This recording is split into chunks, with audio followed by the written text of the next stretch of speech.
Good afternoon. We're going to be in Genesis chapter 10. We'll be in Genesis chapter 10 this afternoon.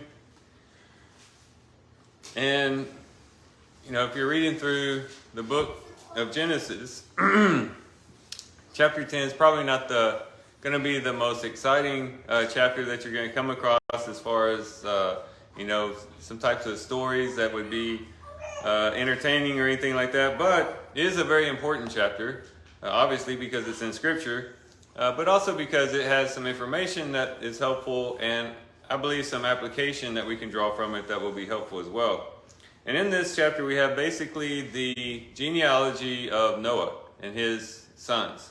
And basically it's broken up by these three sons. And in verses 2 through 5, we see the sons of Japheth. In verses 6 through 20, the descendants or the sons of Ham. And then in verse 21 through 31, those of Shem. And that's basically the way it's broken up. Now this has been a very challenging genealogy, not just for your average, Bible student, but even for scholars.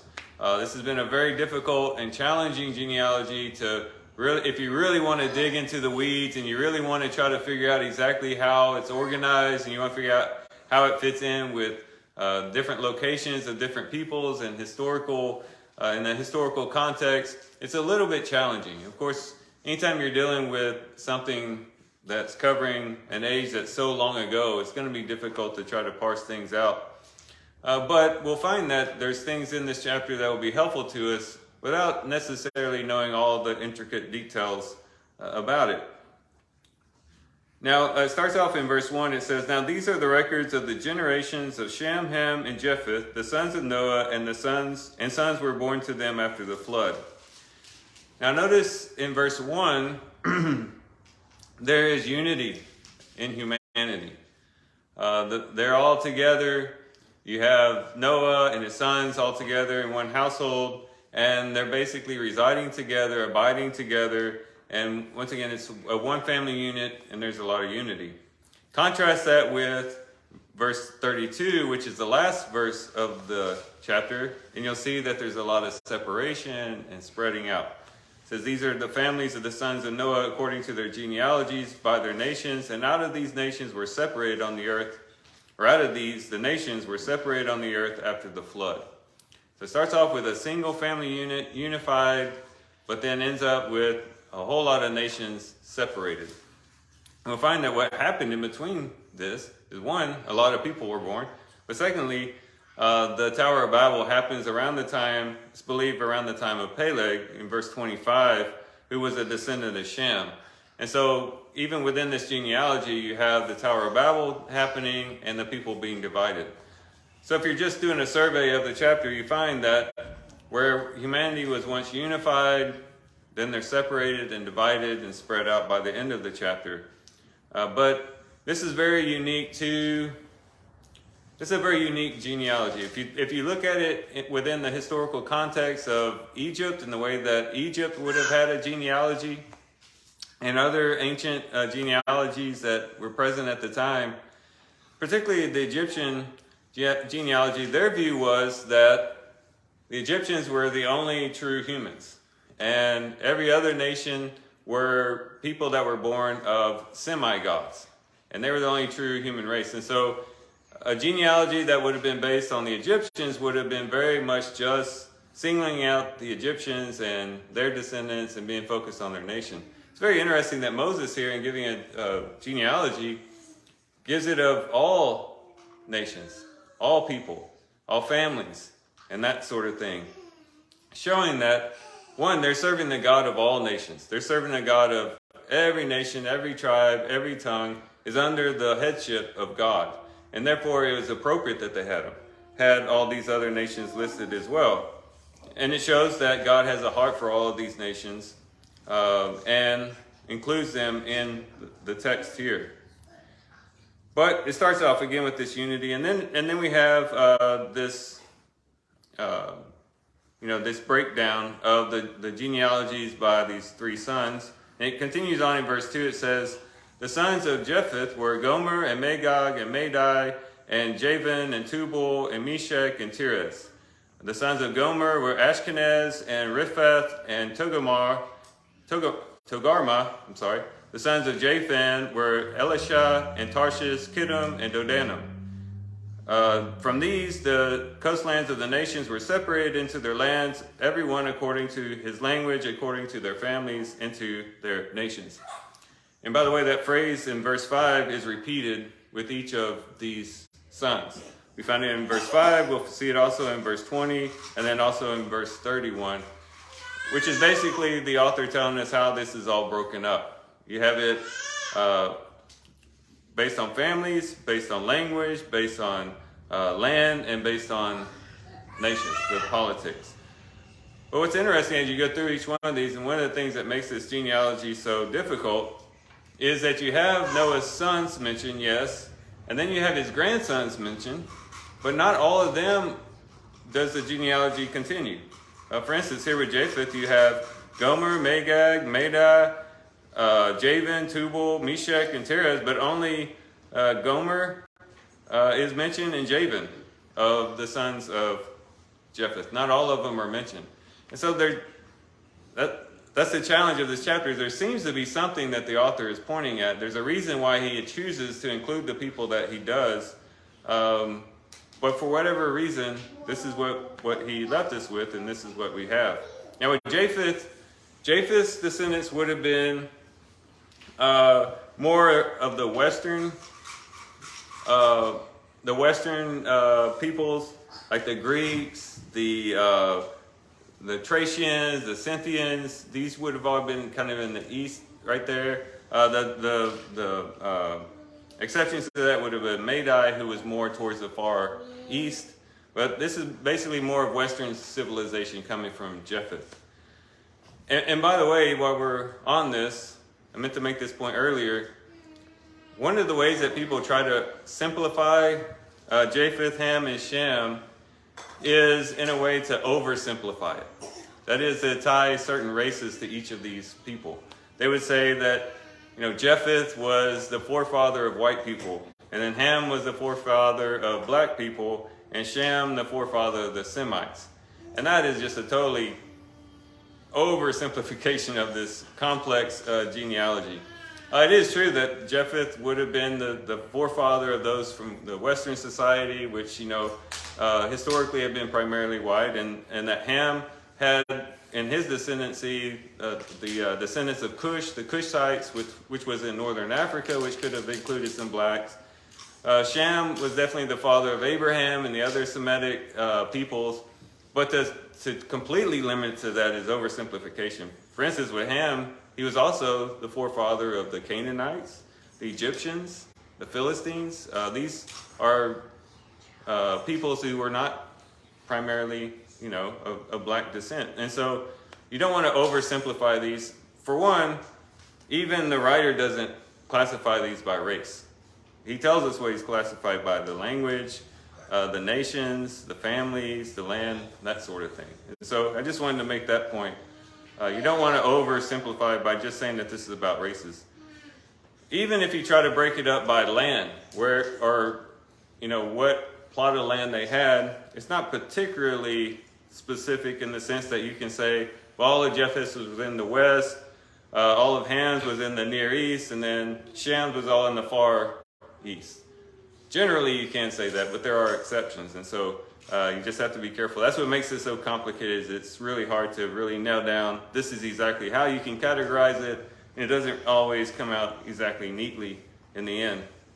But Japheth would have been the forefather of the Greeks, the Thracians, and the Scythians, and you can get that from this genealogy here. And then it talks about the sons of Ham. In verse 6, it says the sons of Ham were Cush, and Mizraim, and Put, and Canaan. And then it continues on. Oh, and by the way, that's also can be categorizing the nations. Cush would have been what's commonly called Ethiopia, but kind of northern Africa.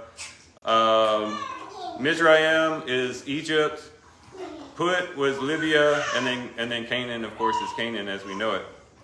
But it goes on in verse 7, the sons of Cush were Seba, and Havilah, and Sapta, and Ramah, and Sabteka, and sons of Ramah were Sheba and Dedan. Now Cush became the father of Nimrod. He became a mighty one on the earth. He was a mighty hunter before the Lord. Therefore it is said, like Nimrod, a mighty hunter before the Lord. The beginning of his kingdom was Babel and Erech and Akkad and Calneh in the land of Shinar. From that land he went forth into Assyria and built Nineveh and Rehoboth, Ir, and Calah, and Rezin between Nineveh and Calah, that is the great city. Mizraim became the father of Ludum and Anamim and Lahabim and Nephitahim and Pathrusim and Calsuhim, from which came the Philistines and Caphtorim. Canaan became the father of Sidon, his firstborn, and Heth, and the Jebusites, and the Amorite, and the Girgasite, and the Hivite, and the Archite, and the Sinite, and the Arvathite, and the Zemarite, and the Hamathite, and afterward the families of the Canaanites were spread abroad.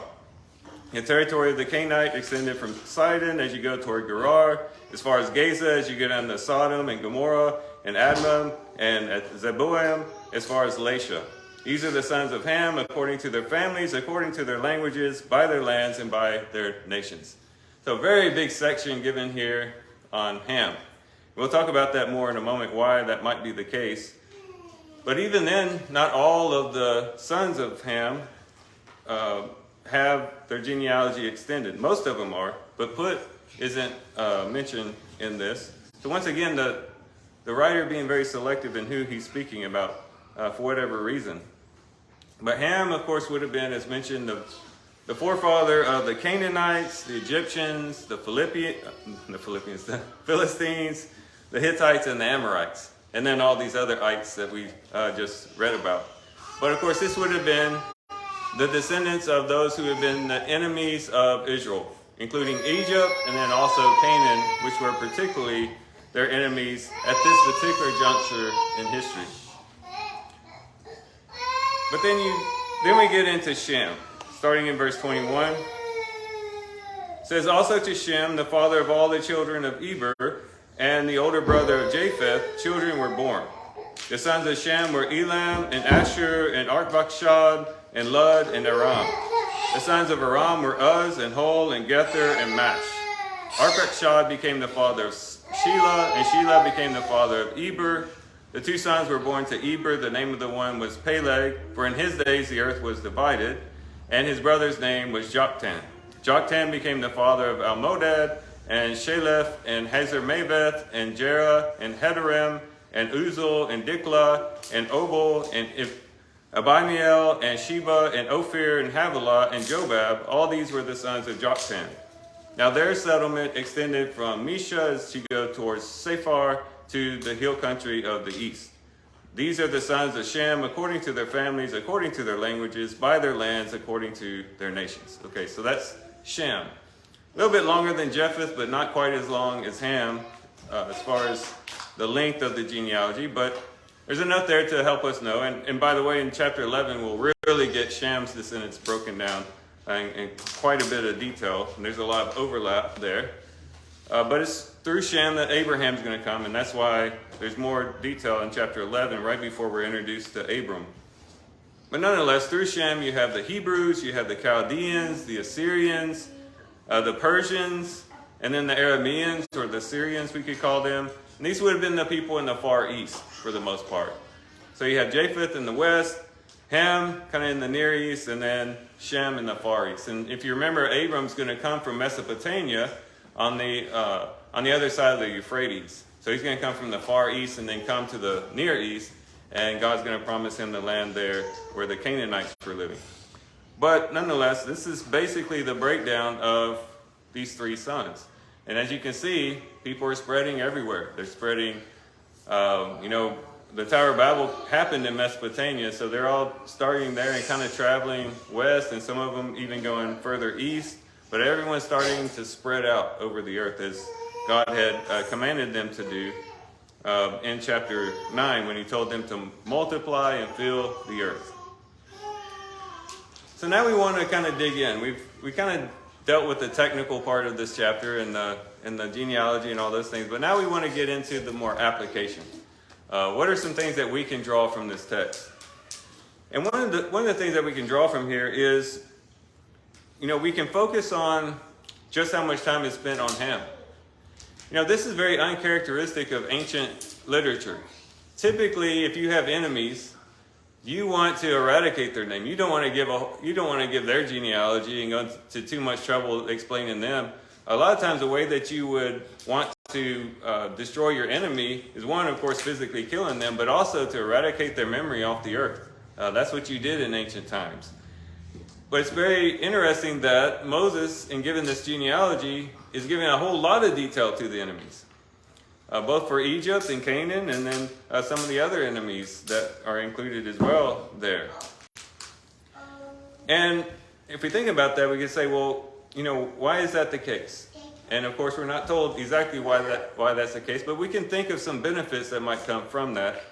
And one of the benefits would be that Moses is giving them some background information on the enemies they're about to encounter when they enter into Canaan.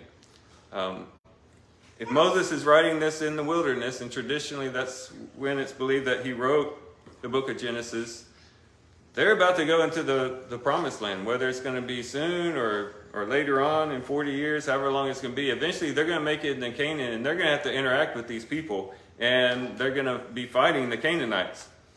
And one of the best things you can do, and military strategists will tell you, when you're going up against an enemy, the best thing you can do is learn everything you can about your enemy.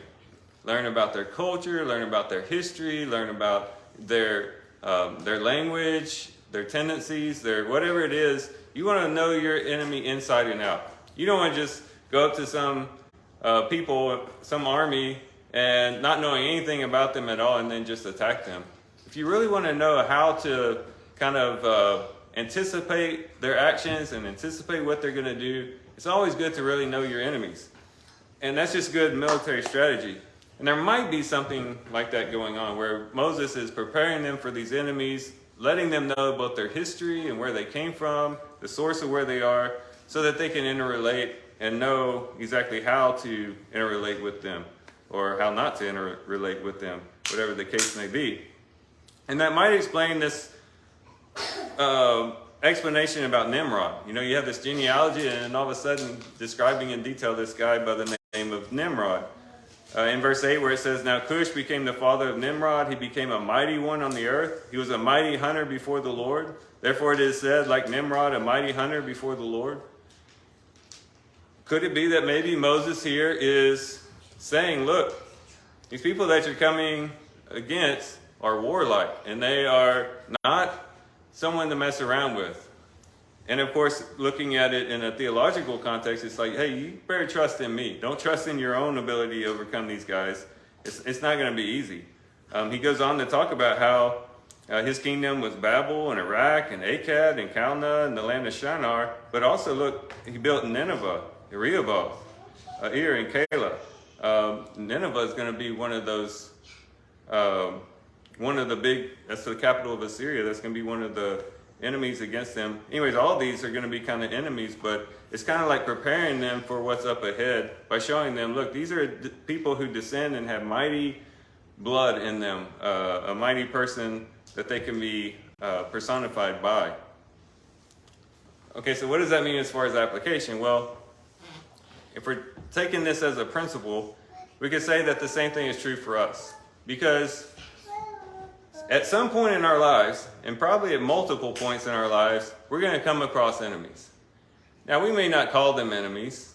We may feel like that's kind of strong language. We would never call someone our enemy, and that we feel like that might be like a military thing where of course, we don't want to take up arms against anyone and, oh, they're the enemy and we're going to attack them. But when I mean enemy, it's just people who are at enmity with us. That is, people who have an antagonistic relationship with us. People who... when you are with that person, there's just tension in the air, there's friction.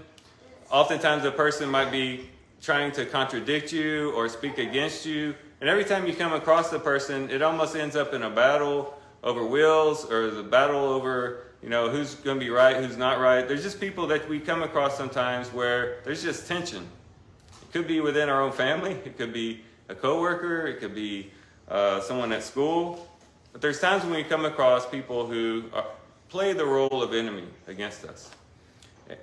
And I would say what's true about military strategy is also true of our personal strategy in trying to deal with people who come against us in that way.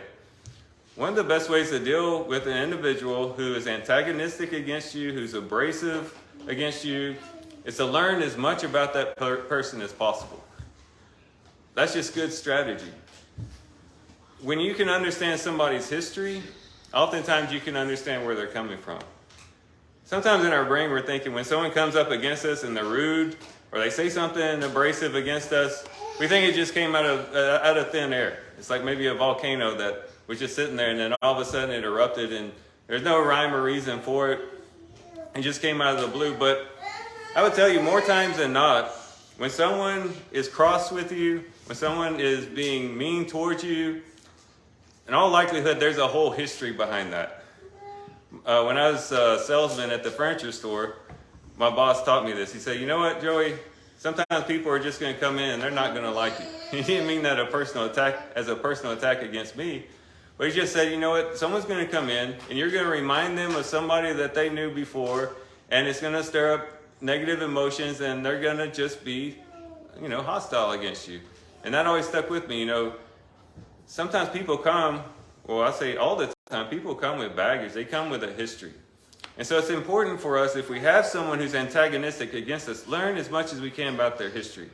Were they traumatized as a kid? Were they abused as a child?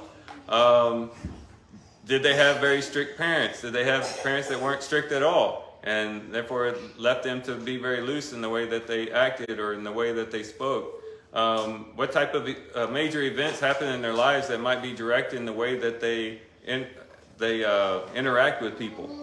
Knowing people's history will help you a lot in knowing how to interact with them because you'll know where they're coming from. And it's not just you trying to kind of have a knee-jerk reaction to try to just respond to that particular situation. You'll know why it is that they're saying what they're saying and why they're doing what they're doing when you know a little bit about their history. But it's also important to know about their source. Also contained in this story, especially in chapter 9 that we looked at last week, the source of the Canaanites were given, and the source of the antagonism between Canaan and Israel was giving, or we could say the descendants of Ham and that of Shem. What happened there? Well, Ham, of course, we talked about that. Noah got drunk. He was naked in his bed, and Ham told his brothers. And as a result, Noah cursed Ham, but blessed Japheth and Shem.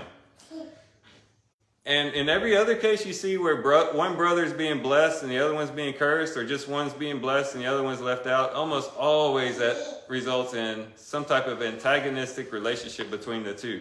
You could think about Cain and Abel. You could think about Jacob and Esau.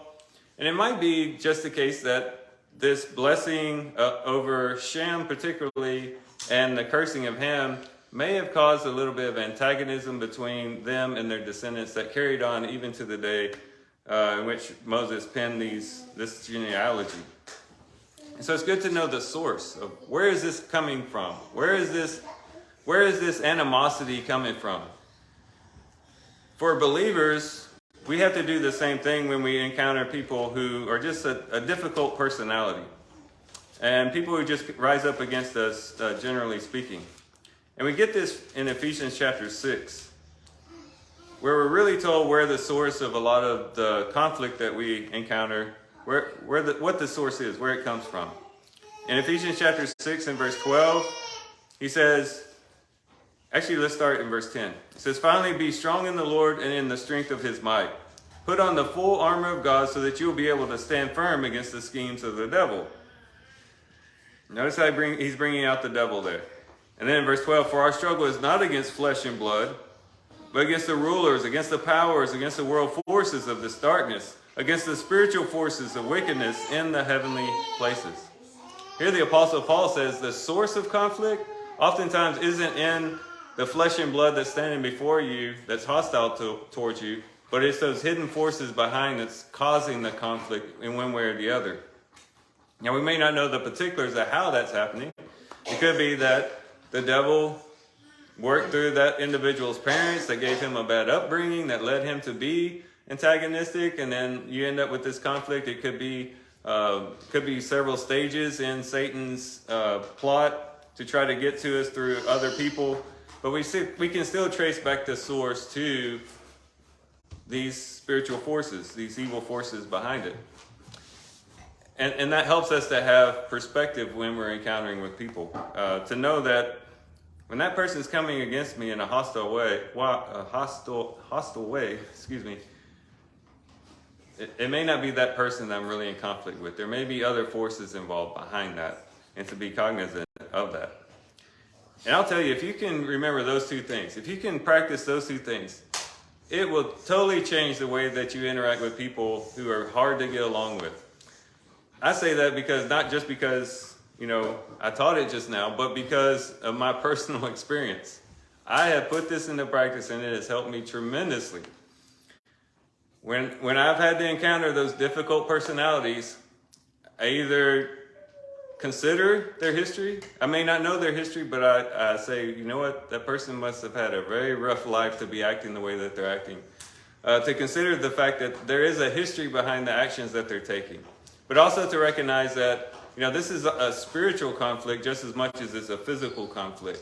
And whenever I've had that on the forefront of my mind in dealing with difficult people, it's helped me have so much patience with that individual. It makes it so much easier to interact with that person and not lash back out at them. It helps me in being able to pray for them, praying to God that, hey, this is a hurt person that needs your help, that needs your guidance, and to pray for your enemies. It helps a whole lot when you consider the history of that individual and you consider the source of the conflict. Totally changes your perspective and completely helps you as you deal with difficult people. And oftentimes we don't have a choice. We just have to we're stuck with difficult people. And those are some things that can help us hopefully fare better in the times when we have to deal with them, even if it's sometimes on a day-to-day basis. So that's basically Genesis chapter 10. We did a quick run through of the genealogy, just tried to categorize it as best as we can. Like we said, there's no real clean way to do it, but generally speaking, we tried to categorize it. But maybe more importantly, we learned that we need to know our enemies. Know the history of that particular individual, know the source of where the conflict's coming from, and to be able to respond better as a result.